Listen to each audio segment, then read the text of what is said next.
Okay, so today on the podcast, I wanted to talk about, like your mindset. Do you truly believe in your mind that you can speak with confidence? So, whatever comes out of your mouth is already what's in your head and mainly what's in your heart, girls, as well, to be honest with you. I wanted to talk to you today about imposter syndrome. Do you know what that is? You heard about it?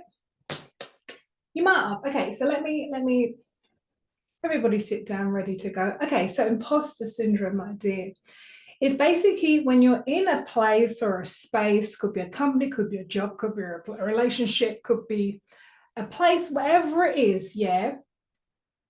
You don't think you're qualified to be there. You don't think you're good enough to be there.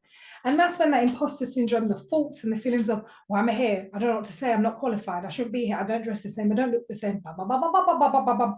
All of that good stuff, well, bad stuff comes out.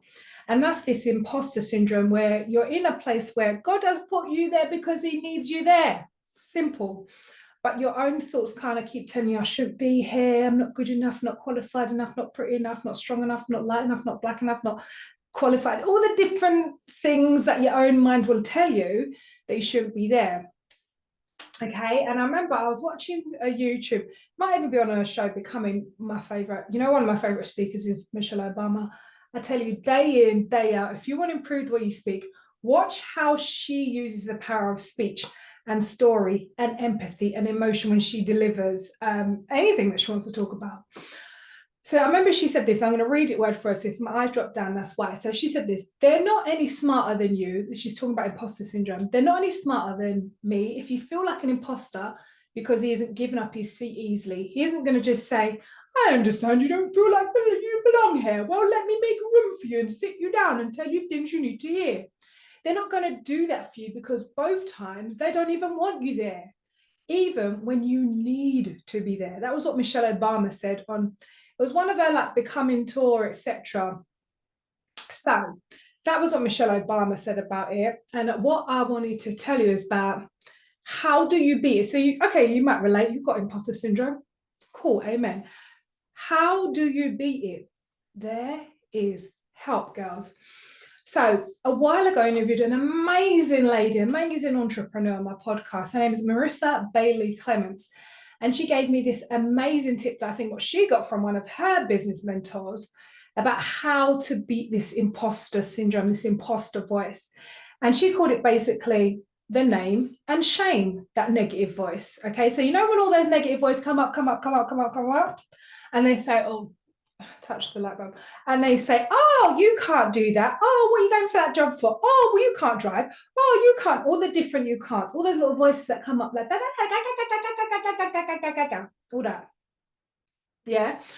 This is her technique that Marissa Bailey Clements said on the podcast, which I have run with. She said, you name and shame that negative voice. So you might call it, I think hers was called Sasha, I think, or was that one that I called for myself? It might have been called Sasha or something like that. I call it Sasha. And then she asks, say, what evidence do you have for that?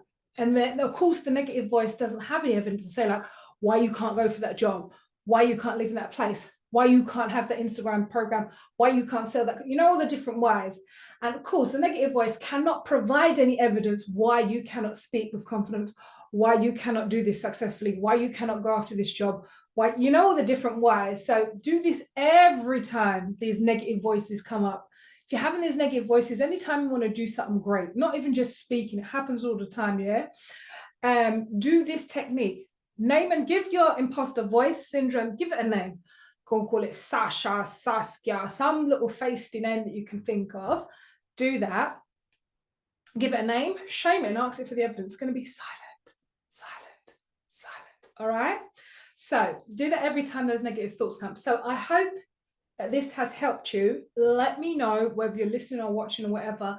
Let me know. And that also helps me to find other great topics to answer the questions that you guys give me, which I'm really grateful for, because it shows me where you guys are at and how I can help you. So give me your comments, give it to me on whatever platform you're watching or listening to this on. You can always DM me on Instagram. It's Leighanne Turner. Okay, so you can get me there as well. All right, I hope you've liked this. It's really helped you. And you've got to pick a feisty name, yeah, for your imposter syndrome voice, right? Do it. It's going to be life-changing.